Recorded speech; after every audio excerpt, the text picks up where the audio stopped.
people diligently segregate their waste, thinking that the waste will be going to somewhere that can be recycled, that will be good for the environment. If it's not reused and recycled, where does it end up? We can see on the labels of the containers, they are not from this country. They're from Ireland, from France, from United States. They used to just put it in the container and ship it to China.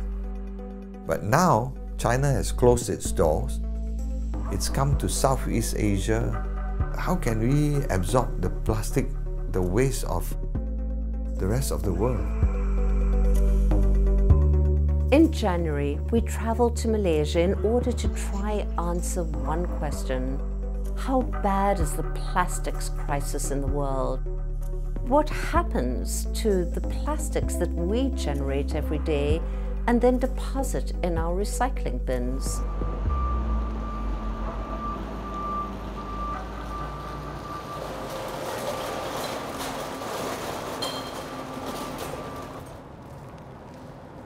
So here we have our weekly delivery of recyclables that our private carters are picking up from our households here in Smithtown.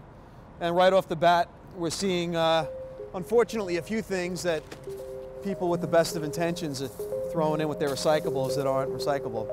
In America, what happens now is that most recycling centers take only the very best plastics, and that's the numbers 1 or 2, which you'll see marked in the little triangle that appears on most packets or bottles. A yogurt container, which is a 5. We, despite our best efforts of saying that we take 1s and 2s, people continue to put in things that aren't necessarily recyclable. This cooler, unfortunately, the contamination we see here degrades the overall quality of the materials that we're seeking markets for. That means it's going somewhere either to be incinerated or landfilled, and we're ultimately paying for that through our programs. For the little plastic that is recycled, it can be put in containers and shipped all the way across the world.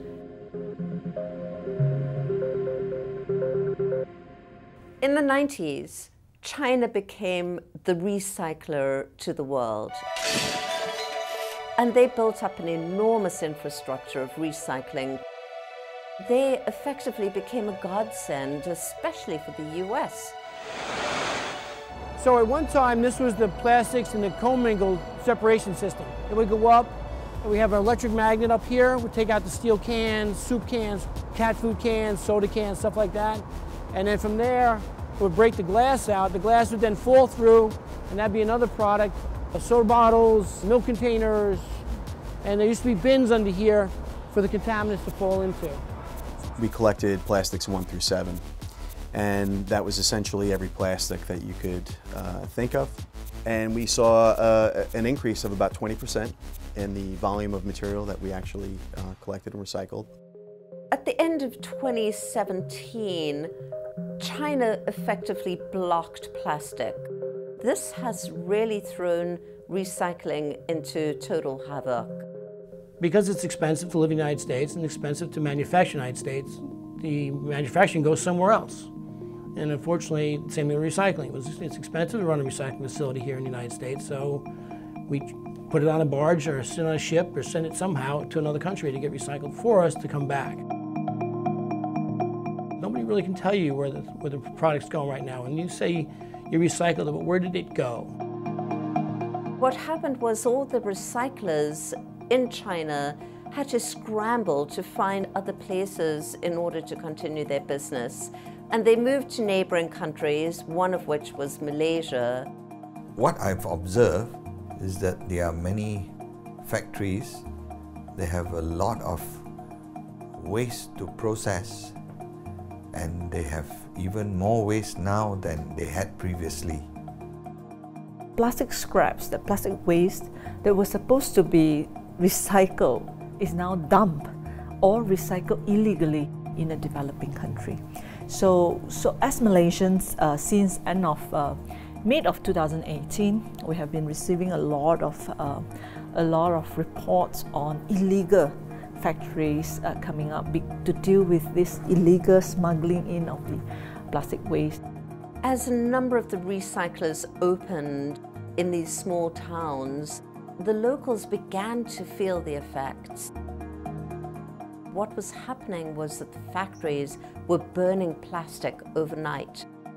To the people that are affected, that live near the factories, they are suffering from health problems. They smell burning plastic most nights, and they are very worried about their health.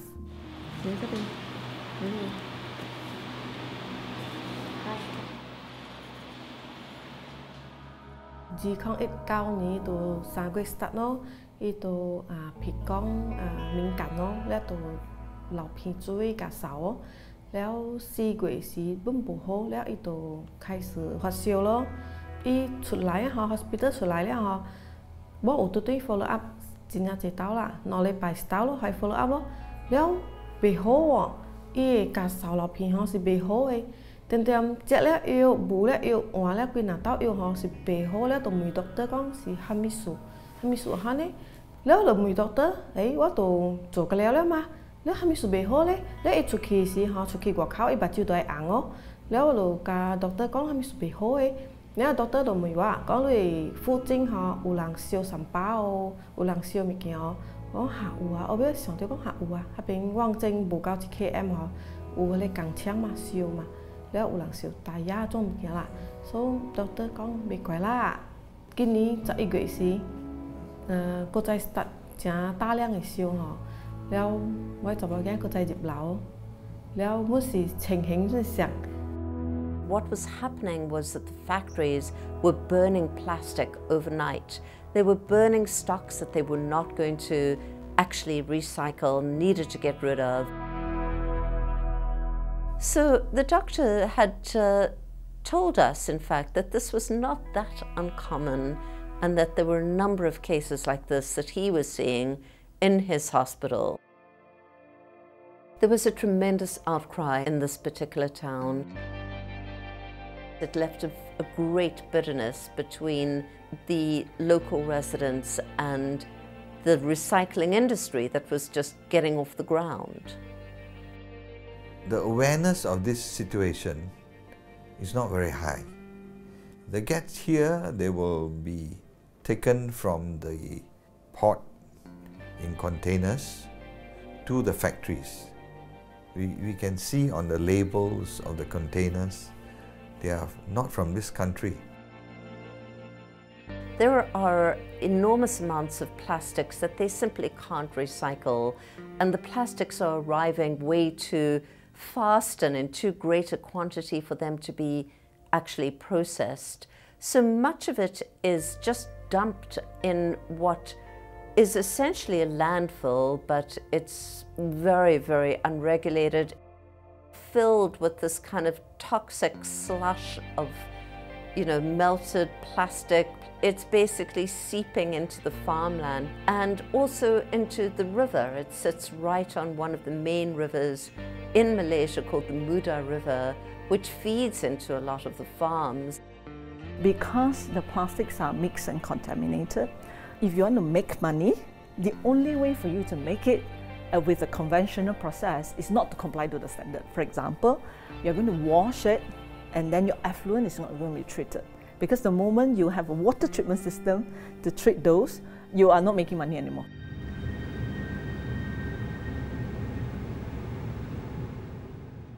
Steve Wong was a self-made multimillionaire, made a fortune off recycling plastic.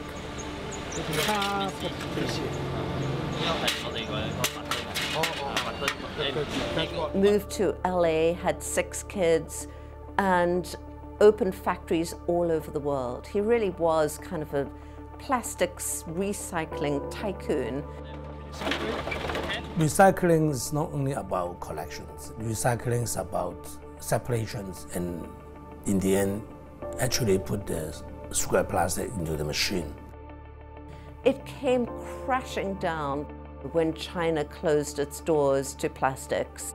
He's closed almost all his factories at this point. He thinks his business has probably gone down about 90%. We've been buying this material for years, but just because China cannot import, we had to stop. And at this point, what he does is he travels around, mostly Europe, buying up plastic in quantities and then selling it to little recycling outfits around Southeast Asia, and he tries to broker deals. So you'll be able to modify this one for a specific application? Okay.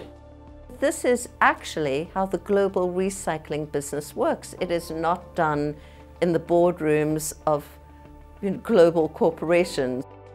There was a lot of skepticism among recyclers because they're already sitting on stockpiles of recycled plastic pellets that they just can't sell. From France. And there's another factor at play, and it's a very important one in trying to understand the global plastics crisis, and that is that it's just very cheap these days to make virgin plastic. Since last couple of years, prime plastic has been coming down in price. So there's a vicious circle.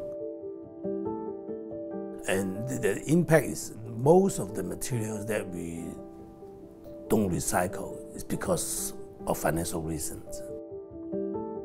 Theoretically, all the plastic can be recycled, all of them. Because of the cost of separation, because of cost of import, because of cost of shipping. And in the end, the cost often is more or higher than the prime material. What these people are doing, they are bringing huge amounts of waste plastic. They put it through a tub of water, and this water and chemical, they will churn it, and so some of that clean plastic will float up, and then the dirty that sticks at the bottom, all that is trash. So they can only extract very small amount. The rest just has to find landfill or find an incinerator. And then all this wastewater end up in our rivers, end up in our soil. When the government looks, the authorities at the port look at these containers, they realize that this is not clean plastic.